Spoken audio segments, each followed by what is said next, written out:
Hi, and thanks for logging on to the Daily DVAR Halacha. And here's a brand new Halacha for you, and it's for Friday, 5th of October, 26th day of Tishrei. Here we go.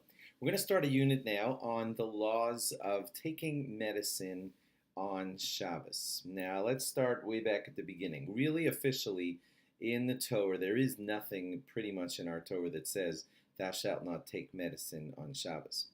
The only reason that a prohibition developed is because the rabbis made a decree long ago, like thousands of years ago, that they felt that a lot of medicines, of course, were being made by grinding herbs or whatever, and turning them into medicines. And grinding is one of the 39 malachas or works that you're not allowed to do on Shabbos. And they wanted to make certain that people would not ever violate that malacha on Shabbos, so they just said no medicine on Shabbos. So, when they did that, they tried to make it across all medicinal activities so that there would be a safeguard against anybody, God forbid, ever violating the law of grinding on Shabbos, which is not allowed to be done. So, if there was somebody who was going into a sauna or sweating for medical purposes, that fell under their decree. They included that.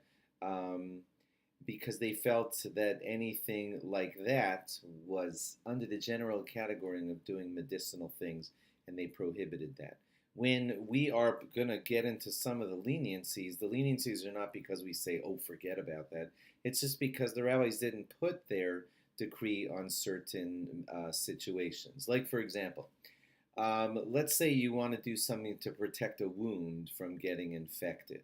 Now, an infection is a serious thing, and the rabbis said if you're protecting your body from an external infection at a wound site and you need to put a bandage on it, we didn't mean to put our decree there because we want to make certain that people could fight off infection with the proper bandaging when necessary, so that would be permitted. If you want to shield the wound so that it doesn't become re-injured, that also is something where they didn't place their medicinal decree.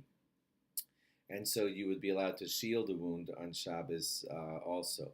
If you had a bandage that was getting all dirty and messed up and it needed to be cleaned if needed, so without any violating any other halachas, you could take care of that too to make sure to protect yourself. If a person wanted to take a certain food or drink, but they're taking it as a food and it heals them, like tea, let's say, for a sore throat, so that's not the kind of thing that the rabbis prohibited, and that too would be allowed. Now, as far as other leniencies, we're going to get into that.